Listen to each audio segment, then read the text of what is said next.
kami supaya kami bisa menjadi penyambang Tuhan. Ajari kami supaya kami bisa mempersembahkan yang terbaik bagimu Bapa yang baik. Lewat kebenaran firman-Mu yang sebentar akan disampaikan oleh hamba-Mu Bapa yang baik, teguhkan setiap hati kami. Biarlah kami boleh mengerti Tuhan apa yang menjadi maksud dan rencana-Mu dalam setiap kehidupan kami. Terima kasih Bapa yang baik, hamba-Mu yang sudah membawa kami masuk hadirat-Mu Tuhan. Mari Engkau pakai lebih dahsyat, lebih luar biasa lagi Tuhan. Apapun yang menjadi pergumulan hamba-Mu ini, Tuhan Engkau menjadi jawaban yang pasti dalam setiap kehidupannya.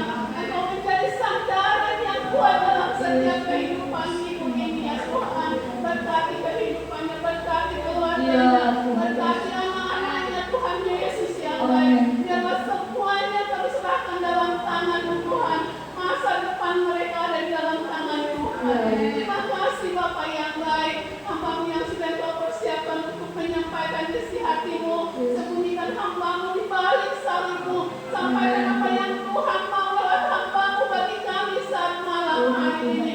Bapa, koreksi setiap hati kami Bapa yang baik. Biarlah kami boleh semakin hari semakin indah di hadapan-Mu. Walaupun Tuhan kehidupannya masalah persoalan itu tidak menghalangi kami Bapa yang baik. Karena kami tahu Tuhan, pengharapan kami hanya di dalam Tuhan. Terima kasih Bapa yang baik. Di saat kami mendengarkan isi hati-Mu, ada suatu kuasa yang tidak berasal daripada Tuhan, yang coba-coba mengganggu konsentrasi kami, mengalihkan perhatian kami. Saat malam hari ini kami satukan iman kami berani, kami tolak itu di dalam nama Tuhan Yesus Kristus. Di dalam nama Tuhan Yesus Kristus. Allah Roh Kudus berkuasalah di tempat ini, berkuasalah di hati kami. Biarlah setiap pemberitaan firman benar-benar jatuh di dalam hati kami yang paling dalam Tuhan, di hati kami yang paling subur, sehingga itu firman boleh Tuhan menjadi tema dalam setiap kehidupan kami. Terima kasih Bapa yang baik. Ampuni segala dosa dan pelanggaran kami Tuhan. Layakkan kami di hadirat-Mu saat malam hari ini. Layakkan kami mendengarkan isi hati-Mu Bapa yang baik. Dan siaplah hati kami untuk mendengarkan isi hati-Mu. Di dalam nama Tuhan Yesus Kristus kami bersyukur dan berdoa. Haleluya. Puji Tuhan. Puji Tuhan. Saudara kita yang hadir pada malam hari ini, kita mau rindu dengar kebenaran firman Tuhan. Saya bersyukur kepada Tuhan yang mempercayakan saya belajar untuk menyampaikan kebenaran firman Tuhan. Juga kepada Ibu Gembala yang sudah mempercayakan saya untuk belajar menyampaikan kebenaran firman Tuhan. Puji Tuhan Bapak Ibu Saudara terkasih, kita akan melanjutkan seri pembahasan pendalaman Alkitab kita. Kita sudah membahas 6 jemaat yang ada di Wahyu pasal yang kedua sampai Wahyu pasal yang ketiga. Kita masuk ke jemaat yang pertama namun yang terakhir yang akan kita bahas, yaitu jemaat yang ada di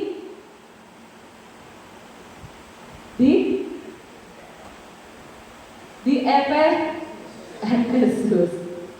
Puji Tuhan. Terakhir kita bahas jemaat yang di Smyrna. Firman Tuhan bilang bahwa jemaat yang di Smyrna walaupun mereka jemaat miskin, namun mereka kaya di dalam Tuhan. Nah, jemaat yang di Efesus saya ambil temanya tetap for I know, di mana artinya adalah karena Tuhan tahu. Tuhan tahu segala sesuatu, bahkan sebelum kita datang meminta kepada Tuhan. Dia tahu segala sesuatu. Dan tema kecil yang saya ambil adalah living first love atau meninggalkan kasih yang semula. Kita buka Alkitab kita dalam Wahyu pasal yang kedua, ayat yang pertama sampai yang ketujuh.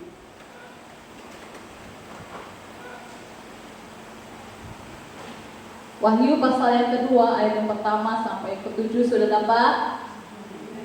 Amin, puji Tuhan. Kita akan baca secara bergantian. Saya baca dari ayat yang pertama, Bapak Ibu ayat yang kedua, demikian selanjutnya sampai ayat yang ketujuh. Demikian firman Tuhan kepada jemaat di Efesus. Tuliskanlah kepada malaikat jemaat di Efesus. Inilah firman dari Dia yang memegang ketujuh bintang. Bintang itu di tangan kanannya dan berjalan di antara ketujuh kaki Dia emas itu.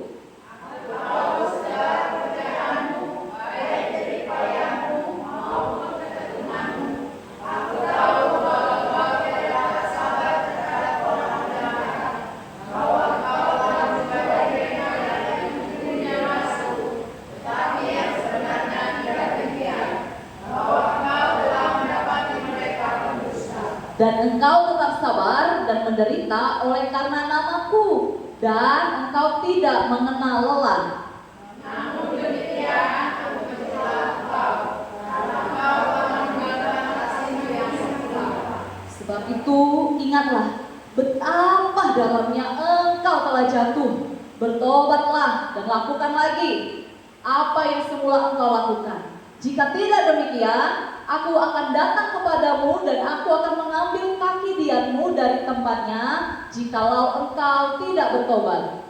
Tapi ini yang ada padamu, yaitu engkau membenci segala perbuatan mengikuti Taurat, yang juga benci. Ayat 7 sama-sama. Siapa bertelinga hendaklah ia mendengarkan apa yang dikatakan Roh kepada jemaat-jemaat.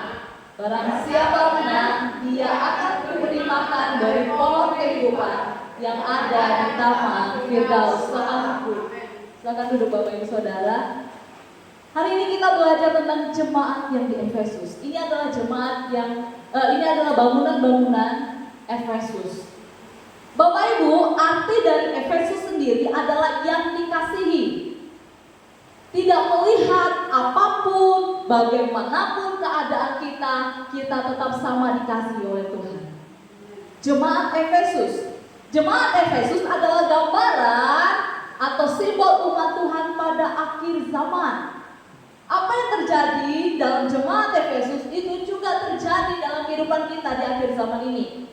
Saya mau tegaskan dan mau terangkan bagi Bapak Ibu bahwa peperangan kita itu nyata di depan mata. Intensitas peperangan dengan kuasa roh kegelapan itu sangat nyata. Sebagai anak Tuhan kita tidak lagi harus lengah. Namun karena kita tahu peperangan nyata, peperangan roh memperebutkan antara surga dan neraka, itu benar-benar sudah di depan mata sekali. Nyata. Nah, kabar baiknya kebenaran firman Tuhan bagi setiap orang yang setia pada akhirnya mereka akan mendapatkan hidup yang kekal. Iblis tahu dengan pasti Bapak Ibu kalau waktunya sudah dipersingkat. Udah sangat singkat sekali kalau kita lihat ya, iblis benar-benar terang-terangan sudah mempromosikan dirinya sedemikian rupa.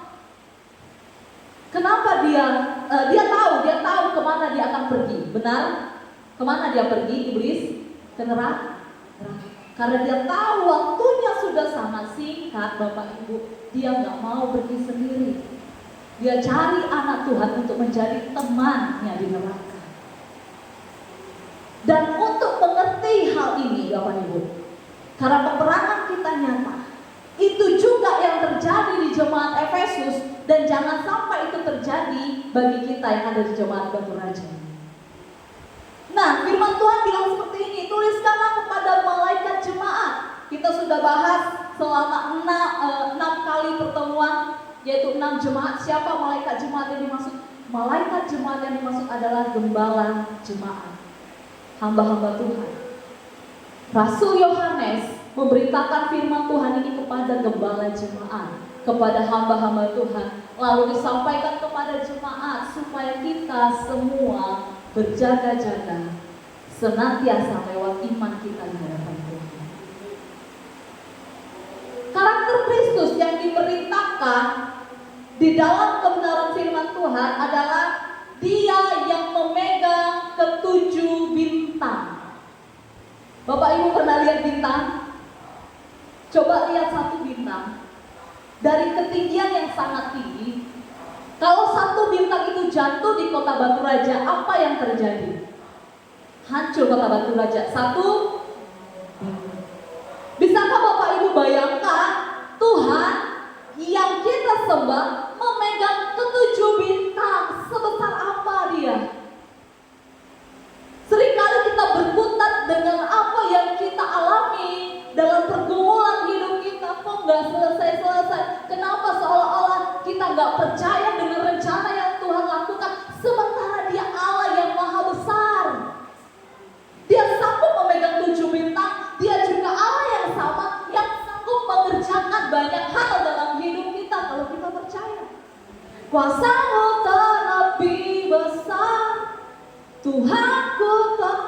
lebih besar. Tuhan sementara kasih tahu ke jemaat Efesus, aku pemegang 7 bintang. Tidakkah engkau percaya? Ketujuh bintang dan berjalan di antara ketujuh kaki Dia. Kaki Dia ini, Bapak Ibu yang dikasih oleh Tuhan. Kaki Dia hanya ada di mana tempatnya? Di tabernakel, di ruang Maha Kudus. Dia bukan di ruang kudus, tapi di ruang Maha Kudus. Apa fungsi dari kaki Dia? Sebagai penerang. Ketujuh bintang bicara tentang ketujuh jemaat, utusan jemaat. Jemaat Efesus, Laodikia, Smyrna, Philadelphia, semua, bahkan jemaat Batu Raja pun ada di dalam tangan Tuhan. Tuhan mau kasih tahu, engkau ada dalam rencanaku, engkau ada di dalam genggamanku, engkau ada di dalam tanganku, dan tidak ada rencana Tuhan yang gagal. Tidak pernah ada rencana Tuhan. Tadi pagi saya melihat satu kalimat dibilang ini, hidup saya bukan karena keberuntungan, tapi karena penyertaan Tuhan. Kalau hari ini saya masih ada, semua ada di dalam genggaman Tuhan. Dan Tuhan mau kasih tahu kepada jemaat Efesus, Dia mau tunjukkan bahwa Dia adalah Allah yang Maha Kuasa. Lewat pemegang ketujuh bintang. Lalu ketujuh kaki Dia bicara apa? Ketujuh jemaat Tuhan berjalan di tengah-tengah kaki Dia berjalan di tengah-tengah. Firman Tuhan berkata, Dia menunjukkan bahwa Dia adalah pemimpin jemaat. Dia adalah kepala, dan Dia datang kepada jemaat Efesus. Jemaat Efesus, latar belakangnya yang pertama, dia adalah kota pelabuhan penting. Efesus ini kota di mana pusat perjualan perdagangan dan sangat maju. Dan di kota Efesus ini adalah kota yang terkenal dengan penyembahan Dewi Artemis. Mau bicara, saya harus frontal. Dewi Artemis ini adalah dewi yang dia bentuk patung tapi semua buah dada gambarnya. Dan di sana terkenal dengan kota yang tidak bermoral. Kenapa? Karena di sana ada praktik seksual amoral di sana. Mereka harus bersetubuh dengan banyak orang. Dengan begitu mereka akan mendapat kesuburan. Betapa kesesatan yang sangat jahat di sana. Tetapi dengar Bapak Ibu, jemaat Efesus adalah jemaat hasil pelayanan Rasul Paulus. Jemaat ini penuh dengan kasih awalnya.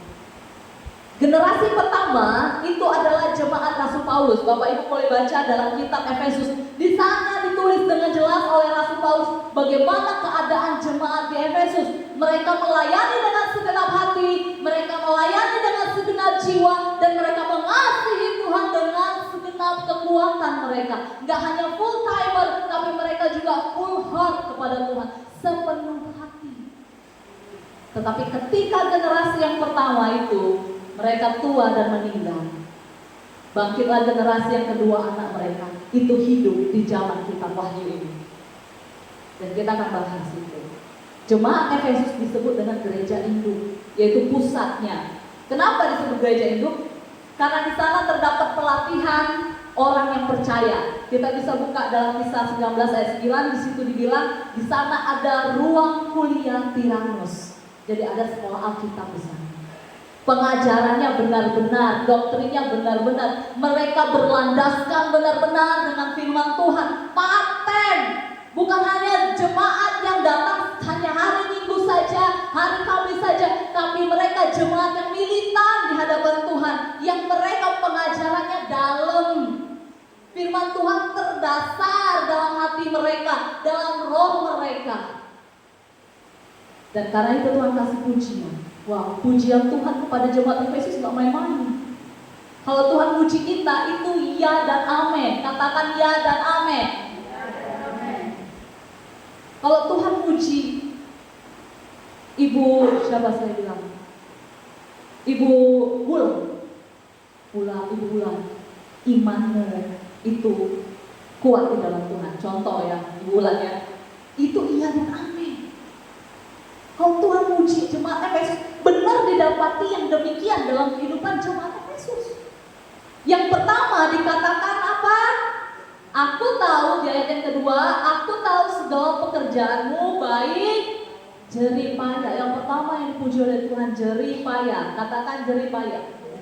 Dalam bahasa Yunani, yang saya pelajari di sini, kata jeripaya itu adalah kopos.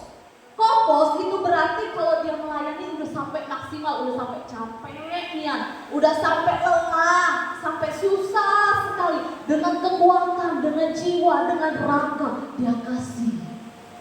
Melayani sampai menges-menges. Itu namanya jeripaya. Itu didapati di jemaat Efesus. Gak hanya dia dengan kekuatan, dengan materi, dengan uang, dengan berkorban, apa yang ada pada dia kasih. Itulah jeripaya yang Tuhan lihat dalam kehidupan Yesus. Yang kedua, dia lihat ketekunan. Ketekunan itu bicara apa? Melayani, tekun, terus menerus, continue, tidak putus-putus. Wah, luar biasa. Penginjilan, kemana-mana memberitakan firman Tuhan, ketemu orang, bicara tentang Yesus.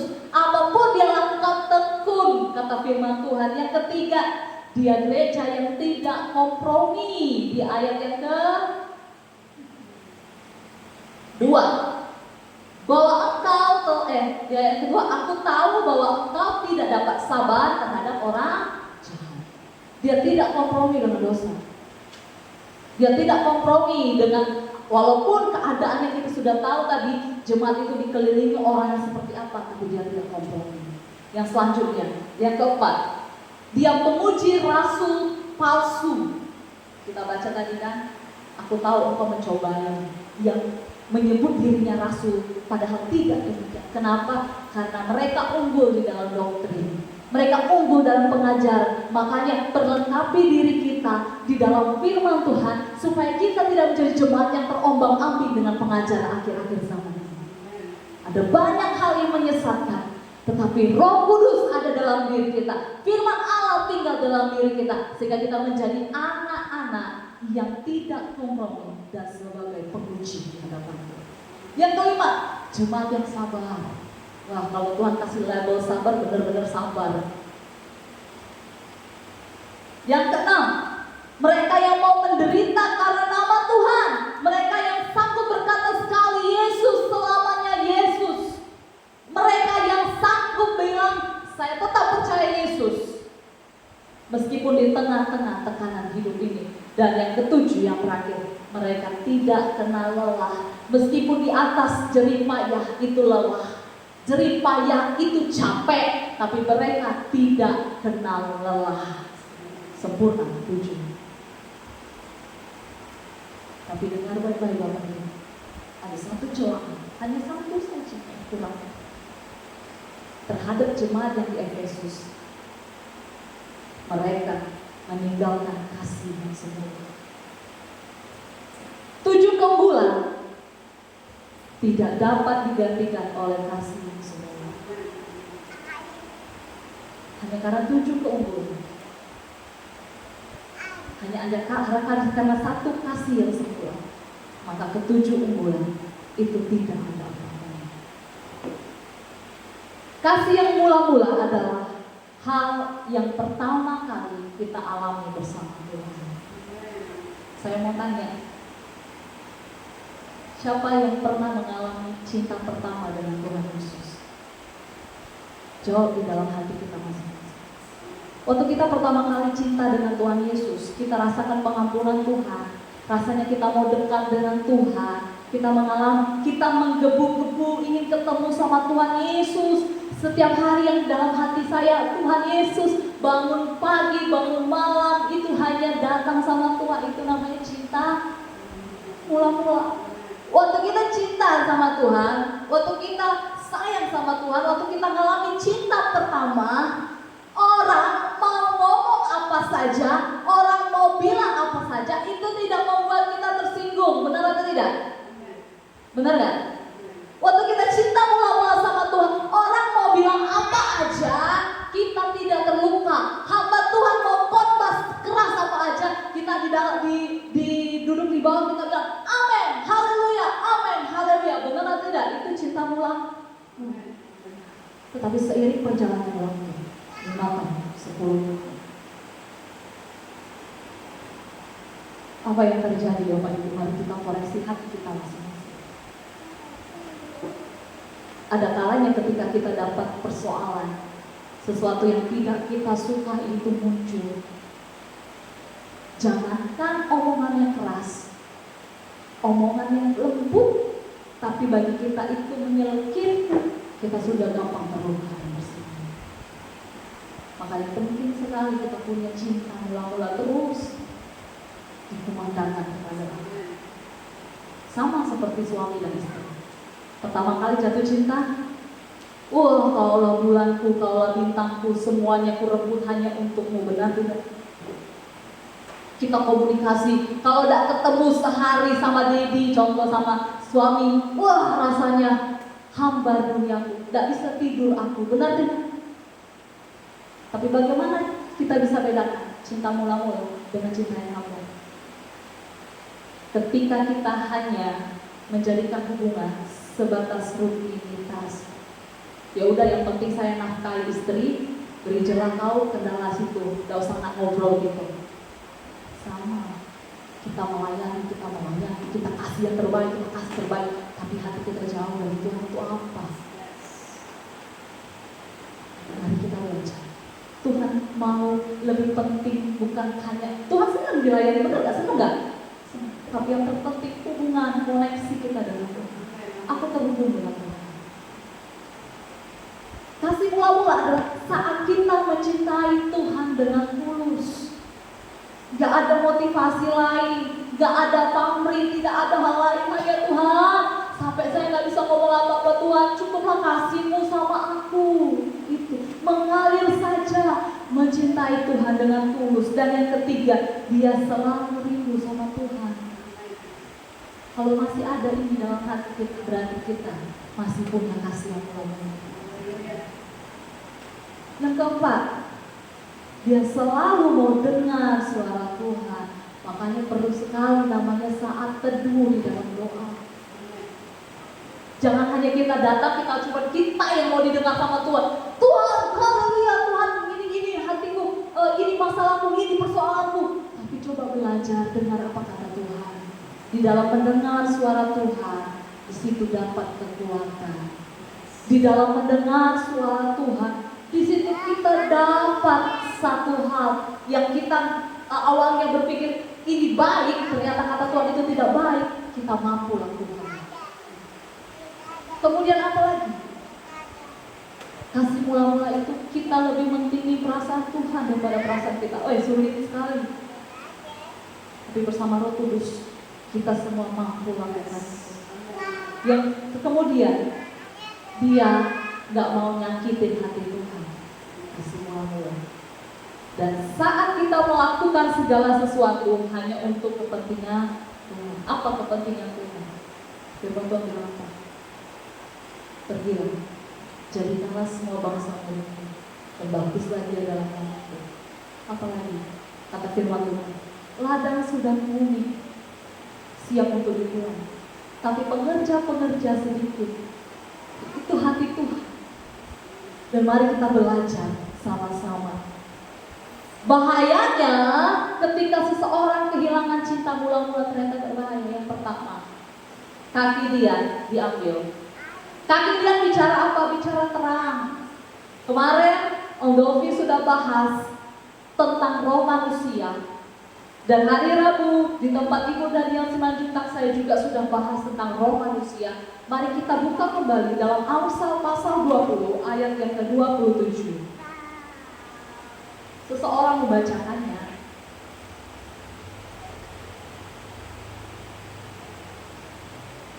Amsal 20 ayat yang ke-27.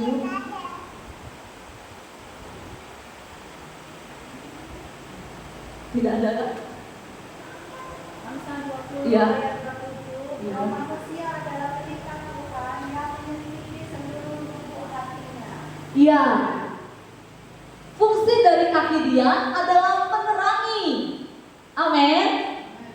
Roh kita itu pelitanya Tuhan untuk menerangi, sehingga Tuhan yang menyelidiki seluruh lubuk hati.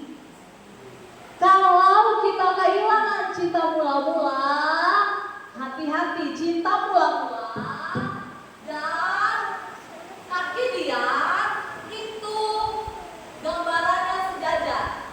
Kalau cinta mula-mula itu hilang, maka kaki dia berangkat. Tapi kalau cinta mula-mula tetap tinggal, roh yang menyala-nyala tetap tinggal, maka kaki dia tetap menerangi.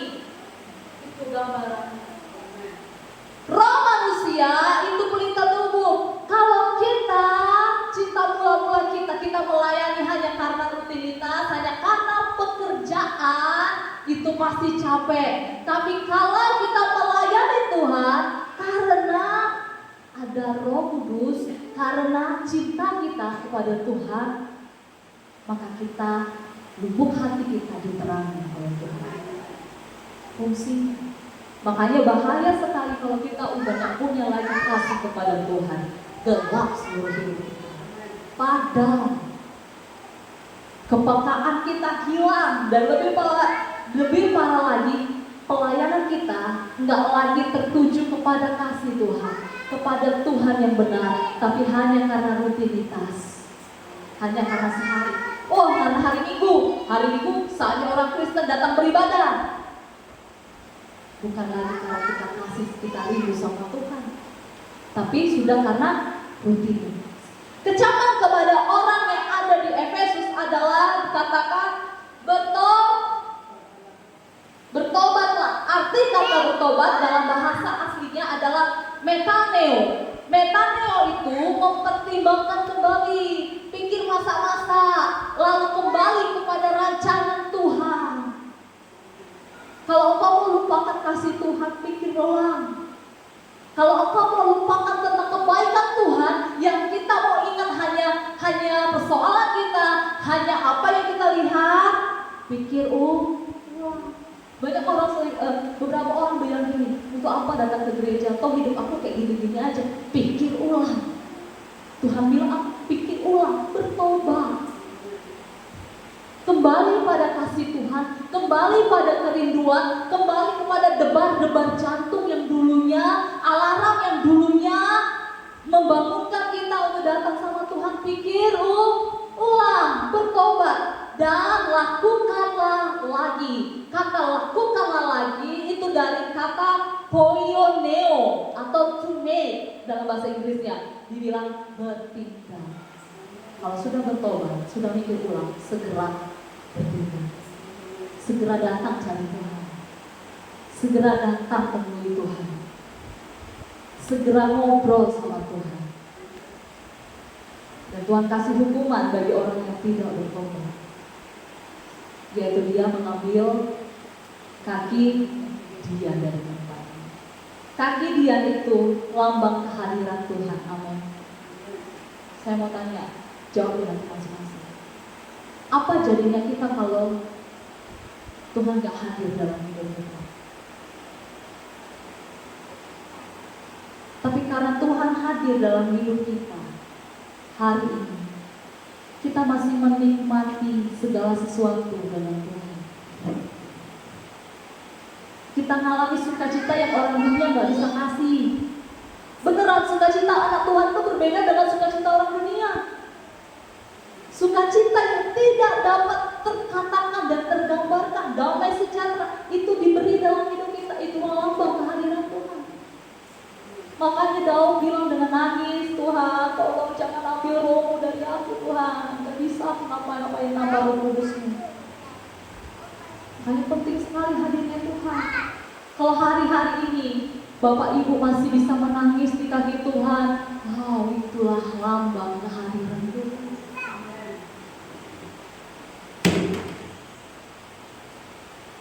Kalau kaki dia diambil, maka terang tidak ada lagi dalam hidup. Hari-hari saya bilang, kalau hati kita tidak diterangi, kita nggak ngerti hati kita lagi marah atau lagi kesel, kita nggak ngerti. Sehingga pertimbangan, keputusan yang kita ambil bukan lagi berasal dari Tuhan, tapi sudah dari emosi, dari jiwa kita, dari pikiran kita, perasaan kita, IQ kita, bukan lagi dari Tuhan. Makanya penting sekali roh manusia diterangi oleh roh Tuhan, diterangi oleh kafirian. Dan yang ketiga, mati. Kalau nggak ada lagi terang dari Tuhan, mati. Janji Tuhan, barang siapa menang, apa yang Tuhan kasih? Pohon. Ada 2 pohon di dalam Taman Firdaus. Siapa yang tahu? Yang pertama pohon, ya pohon kehidupan, benar. Yang kedua pohon pengetahuan yang baik dan yang buruk. Satu pohon buahnya sudah dimakan oleh siapa? Adam dan Hawa. Yang lengkap kan Tuhan, Adam dan Hawa. Karena mereka tidak taat, mereka diusir dari Taman Firdaus ke bumi. Benar? Tapi Tuhan jaga satu pohon yang tidak boleh dimakan oleh mereka, yaitu pohon kehidupan. Apa fungsi dari pohon kehidupan?